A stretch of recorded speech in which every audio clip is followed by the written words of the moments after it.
aircraft carrier that President Trump is sending to the Caribbean is expected to arrive in the region this week. The USS Ford is a part of a buildup of American forces in the region amid the Trump administration's strikes on suspected drug vessels near Venezuela. At least 69 people have been killed and at least 17 known strikes so far, the latest of which happened just this past Thursday. Here with us now is Colonel Mike Cancian, retired member of the U.S. Marine Corps Reserve. Always great to see you, Colonel. Welcome back. Thanks for having me on the show. Of course. With the USS Ford arriving in the Caribbean this week, talk to us about what that means for the state of U.S. military operations in that specific region.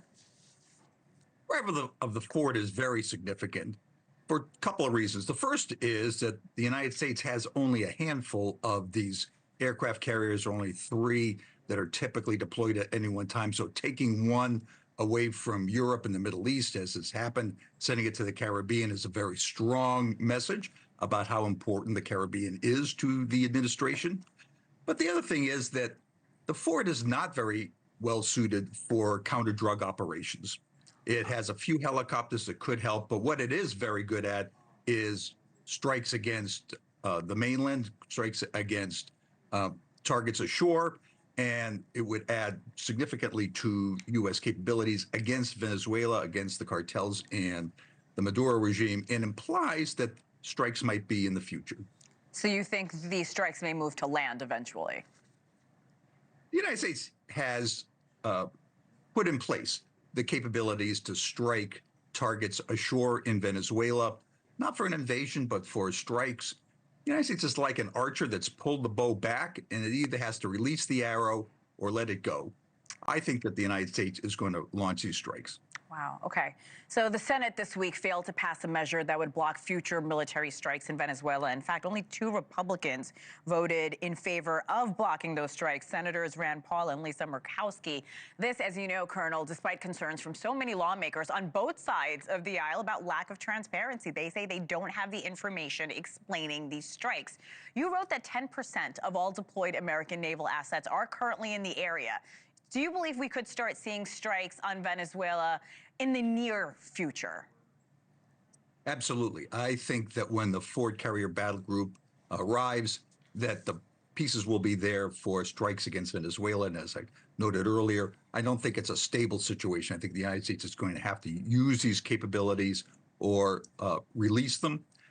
The strikes could go against the cartels, or they could go against the Maduro regime. There is a lot of intertwining between the two, but there is a distinction. We don't know yet where the Trump administration might focus, but I expect that something will happen. The United States has been building up to this point. I am curious, have you ever seen anything like this, Colonel, where so many lawmakers, again, Republicans and Democrats, say there's no transparency? We don't know if the people involved or the people who are being killed and struck in the Caribbean are actually narco-terrorists.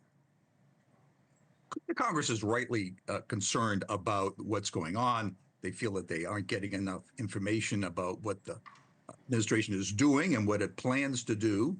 And there's also this question about the justification for the strikes. The president has claimed that he's using his authorities under the Constitution to defend the United States. That's an extremely broad justification. He has stated he doesn't think that a authorization from Congress is necessary. Congress, not surprisingly, believes that it has an oversight role and should have visibility and should have some authorization about U.S. conflicts. So far, they have not been able to get enough traction against the opposition of the administration, but I think over time that will increase. The Trump administration justifies the strikes as a way to stop fentanyl from coming into our country. As someone with 3 decades in the U.S. Marine Corps, how important is it for the American people to be fully aware of these military operations you and I are discussing?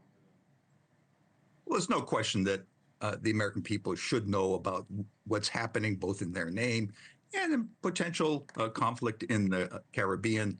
Additional transparency would be very helpful. The administration, understandably, is concerned about operational security, but there's a lot that they could put out there that they haven't. They've said, for example, that they're going to be a transparent administration, and they really ought to show more transparency. Thank you for watching. Subscribe below and download our NewsNation app right now on your phone, and you will get fact-based, unbiased news for all Americans.